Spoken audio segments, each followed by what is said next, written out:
When you look at your bishop and your stake president, you look at these local leaders of the church, there are keys, right? Judges in Israel, there are keys that are delegated today, right? These are very glorious things.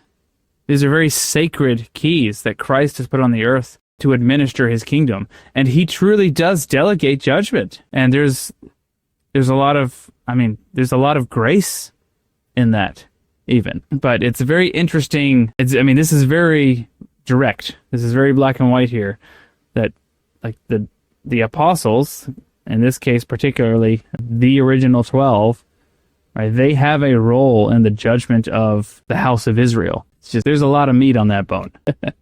Well, it's certainly interesting that those who have been close to us physically in this life will certainly have a role to play in ultimately that judgment organization that has been set up and that will be utilized by the Lord himself in his physical return.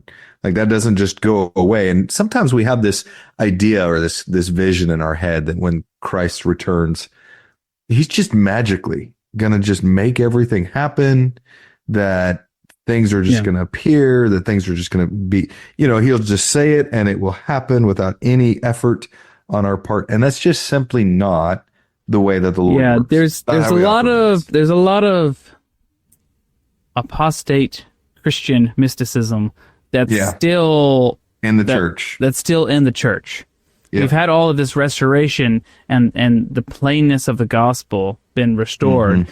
And as a people, we have not adopted that mentality. Now, there's pros and cons to doing so. Because the plainer you are with doctrine, the more judgment is cast upon it. And the easier it is for men to reject, because as we see in the scriptures, whether it's Lehi or Isaiah or whomever, the moment you start speaking plainness, right, the majority of the people reject it. Right? That's when they come after you.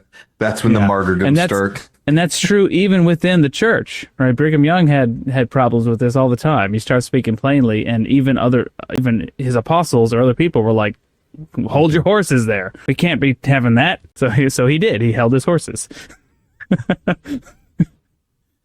Well, it's certainly a reminder for us that there is a difference between the gospel of Jesus Christ and his authorized, restored organization and culture and tradition. And we sometimes intermingle the two and can get confused about what's real doctrine, what actually is a must and something we absolutely have to do, and what things exist that are just kind of culturally there or traditions of certain parts of the church, certain legacies of the church.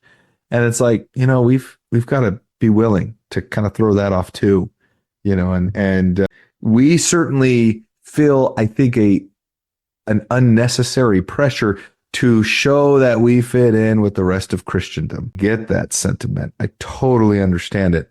However, on the other hand, it's like, look, we're moving beyond that. Like we're trying to move the ball forward here. We don't always have to bend over backwards to try to incorporate mainstream Christianity and, frankly, many of their false ideas and traditions into our church simply because we want to be inclusive and show other people that we're Christians too. Totally understand the sentiment. However, we've got to just focus on light and truth, period. That's it. And if that means that we naturally align with what other Christian churches are teaching, awesome. Love it. Thank you for watching. If you found this content spiritually enlightening, please like, comment, and subscribe. Like the gospel, these little things make all the difference, and it helps the algorithm push out better content for everyone to enjoy on YouTube.